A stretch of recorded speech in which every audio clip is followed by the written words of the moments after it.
Quarto e último argumento. Política de enfrentamento da crise. O que nós temos visto? O que o governo Lula tem se caracterizado? A linha de menor resistência. O que é mais fácil fazer? Na outro seminário que nós tivemos aqui, nós discutimos as 7 baterias de medidas que nós, economistas, com 200 anos de ciência, nós aprendemos a enfrentar a crise. 7 baterias.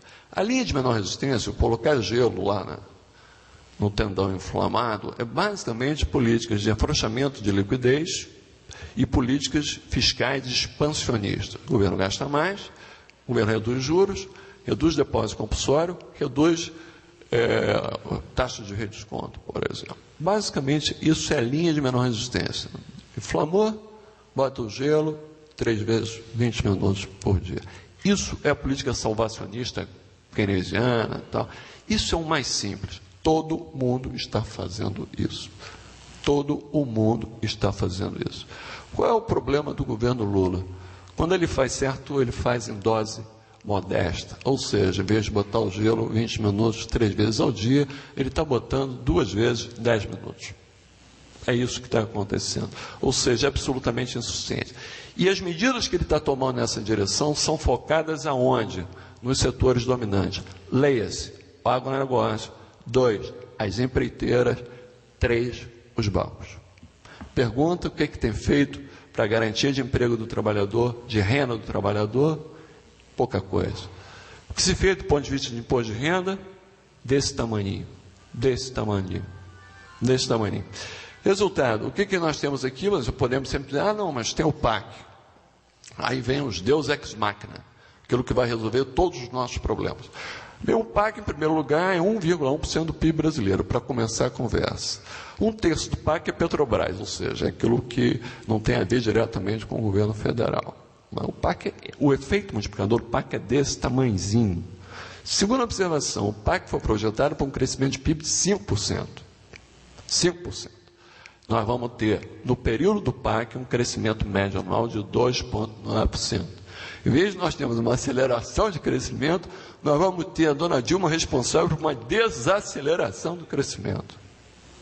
A dona Dilma é responsável pela desaceleração do crescimento. Porque antes nós tínhamos um desempenho medíocre de 3,9 sem o PAC. Com o PAC nós temos 2,9. Então, 2,9 menos 3,9 é menos 1. Menos 1 sobre 3,9 é menos 0,25. Isso chama-se desaceleração. Ou seja, você que estava na estrada a 100 virou para 75. É isso que isso é o PAC, conduzido pela dona Dilma. Desaceleração. Esses são os números do FMI, eu não estou inventando número, só estou informando o número para os senhores. Bem, o que nós temos? Então, o PAC é muito pequenininho, é um instrumento que mantém essa desaceleração da economia brasileira. Segundo instrumento, o pessoal gosta de falar muito, o BNDES. Temos o BNDES. O BNDES tem um problema sério. Aliás, nós temos o BNDES desde o início dos anos 50 e o Brasil sempre teve... Se o BNDES fosse resolver todos os nossos problemas... O problema do BNDES, qual é o problema do BNDES? Grande parte dos projetos do BNDES hoje estão focados aonde? Em commodities. Que vai desde o gado agora, que financia o arco de desmatamento, que vai do Amapá até lá o finalzinho do Pará, o minério de ferro, os projetos focados, mesmo os projetos na área de infraestrutura que estão focados em commodities. Qual é o problema disso? Reforça a nossa vulnerabilidade externa, reforça o modelo liberal periférico, reforça a reprimarização das exportações brasileiras. E quando o mercado internacional de commodities ele emburaca, e nós já aprendemos isso em 1948, que commodities se caracteriza como, no ciclo econômico de subida, a commodity sobe mais, mas em compensação na descida, a commodity despenca. Então, se esse ano os preços mundiais de manufaturados vão cair 1%, de commodity vai cair 27%. Qual é o problema? Você tem investimentos do BNDES que dependem de um mercado extraordinariamente volátil. E daí, quando na fase ascendente, chegam os projetos no balcão. Quando na fase descendente, o que acontece com os projetos? São adiados, são cancelados e tornam-se inviáveis. Exatamente isso que está acontecendo no Brasil. Exatamente isso que está acontecendo no Brasil. Resultado, não são projetos multiplicadores. Não são, e acaba formando uma logística truncada, interrompida, ineficiente, sem sequência, e quando montada, sempre capturada por essa armadilha de um mercado internacional de commodities altamente estável. O último Deus ex machina que vai resolver todos os nossos problemas é o tal do pré-sal. Esse negócio que todos os nossos problemas serão resolvidos. Qual é o problema do pré-sal? Problema de risco e incerteza extraordinário, que vai do preço do petróleo, que dá o cut-off point para o projeto, para a taxa de câmbio que viabiliza.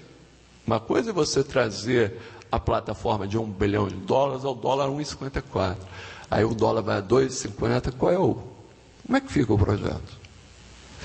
Como é que fica o projeto? Terceiro problema, o segundo problema do pré-sal é qual a estratégia do governo do pré-sal? Cada um falou uma coisa. O ministro da Energia fala um negócio, o outro lado, a ANP, fala outra coisa. O presidente da Petrobras não fala nada, porque sabe a melhor coisa com o Lula é não falar nada, para não deixar o Lula com o microfone para ele. O Lula, um dia fala uma coisa, outro dia fala outra, ninguém tem muita importância. A ministra Dilma disse que, vou repetir a frase dela, abro aspas, a questão da autonomia universitária depende do pré-sal. Fecha aspas. Resultado, o pré-sal vai resolver problemas extraordinários no Brasil. Ou seja, ninguém sabe o que vai fazer com o petróleo. Além de tudo, tem um problema sério no Brasil, que é esse problema que o senhor Léo chamou a atenção, da degradação da governança, principalmente a nível do governo federal. Se por um lado há setores com normalidade estão se revitalizando, por outro lado há setores que estão cada vez mais andando para trás, principalmente por estão sendo ocupados por pequenos, mesquinhos interesses liliputianos, minúsculos. E esses interesses, e não são só oligarquias, não são só as oligarquias atrasadas, retrógradas, são grupos dirigentes, venais e pusilânimes, que estão nesse segmento do aparelho do Estado. E aí a estratégia do microinteresse, das carreiras, da riqueza, da glória e do poder. E o Brasil está com um processo de governança se deteriorando. Por isso, aí é o final do meu argumento, não há políticas estruturantes. O que tem de política estruturante no Brasil? Se você dizer, o Obama tem política estruturante. Até o Obama tem política estruturante. Você chega lá, qual é a política estruturante do Obama? O Obama me diz o seguinte, olha, o gasto de ciência e tecnologia, eu saio de 2,4% do PIB para 3% do PIB. Ele diz, por que isso? Ele gosta de cientista? Não. Ele disse, eu tenho que sair da crise, de que forma? Fazendo um ganho de competitividade. Porque eu vou voltar para a economia mundial como maratonista. Quando voltar à corrida, eu volto como maratonista. Eu ganho produtividade. Uma saída da crise é aumento de produtividade. E eu saio fazendo investimento em ciência e tecnologia. Como é que eu saio da crise também? Eu faço um investimento importante na área do meio ambiente. Para quê? Para gerar eficiência. E com isso gerar redução de custo. E com isso gerar o quê? Não ter problema de dumping social, não ter problema de dumping ambiental na frente. Isso é política estruturante. O Obama está fazendo isso. Quem faz política estruturante? O Sarkozy faz política estruturante. Ele bota dinheiro na automotiva? Bota. Mas o movimento sindical é o seguinte, vai botar dinheiro, mas compromisso. Não pode, é o pacto do emprego dos senhores aqui. O Sarkozy está fazendo isso lá. Eu boto dinheiro na Renault, mas olha, não pode demitir, não pode reduzir o salário, não tem flexibilização no mercado de trabalho. O que aconteceu no Brasil em dezembro?